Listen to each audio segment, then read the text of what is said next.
Je termine en te donnant cet exemple pour parachever avec les cas de Epeng et de Bolodjo. Aujourd'hui, il y a une tension dans la ville. On soupçonne tout le monde d'aller chez Nanga. Grammic. Toi, tu es un bon analyste. Est-ce qu'aujourd'hui, à Kinshasa, on peut accepter Barnabé, Epenge, Bolodjo, passer à l'aéroport d'Indjil pour aller à Jeval? Est-ce qu'on peut tolérer ça? Je ne sais pas. Que moi, Epenge, Bolodjo, nous prenions nos valises. L'aile dure, c'est comme ça qu'on vous qualifie. Nous ne sommes que des panafricanistes. L'aile dure. Nous prenions nos valises et qu'on aille à Cheval et on doit rentrer ici. Une réunion de l'opposition pour chasser Félix. On nous accepterait, nous, d'aller se réunir à Cheval. Jamais. Et revenir. Jamais. Ça dit tout.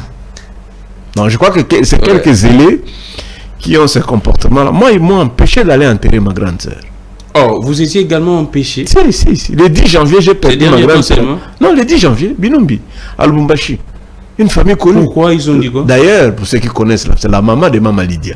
Ah, d'accord. La maman de Pasteur Stone. La maman de Frank Nazir Ibanda. C'est ma grande sœur, c'est ma sœur aînée. La raison était de quoi? Non, on m'a rien dit. Oh, jusqu'à présent? Non, on m'a rien dit. Un gars m'a dit seulement, vous ne comprenez rien. Ah. Alors quand j'ai suivi Eliezer Tambo, j'ai compris. Oh, vous aviez compris quoi? Et j'ai compris parce que celui qui a dit non, lui il a donné 5. Non, je lui ai dit Eliezer, tu te trompes. Les itinéraires. Celui qui a la volonté de partir peut réunir le bidon d'eau. Il va traverser ici. On peut relier le bois. Celui qui veut partir va partir. Oh. Donc ça ne sert à rien. C'est une stratégie là. Non, ça ne sert à rien de traquer les gens. Alors, vous côtoyez la famille Kabila, c'est vrai? Comment ça? La famille Kabila n'est pas côtoyable. Oh, c'est vrai ça? Non, déjà exagère. Mais on a vu Jeannette vous consoler lors de la son âme du fils, de votre fils. Elle était là. Donc vous avez un peu des relations particulières avec la famille. Je vais te surprendre. Hein? Ces jours-là était la deuxième fois que mes yeux voient Jeannette. Oh, la deuxième fois? Ouais. La première fois, je l'avais vue au Parlement, le jour où le Premier ministre Kengo, le président du Sénat, rendait public son livre La Passion du Congo. Ouais. Jeannette était là et il est passé devant moi. C'était la première fois que je la vois comme ça physiquement. La deuxième fois, aux obsèques de mon fils. Et la troisième fois, le 16 janvier dernièrement ici, quand nous célébrions l'anniversaire du musée. Moi, j'ai vu Maman Olive seulement pendant la campagne de 2011. À Bukavu, Major Vangu, à Nyangezi, et puis on s'est retrouvé à Ivuga. Je n'ai plus jamais revu Maman Olive. Bien que je m'appelle Barnabé comme son père. On vous colle? Je n'ai jamais vu. Ces rapprochements. J'ai vu Kabila 9 fois. Seulement sur chantier, quand j'étais encore aux grands travaux.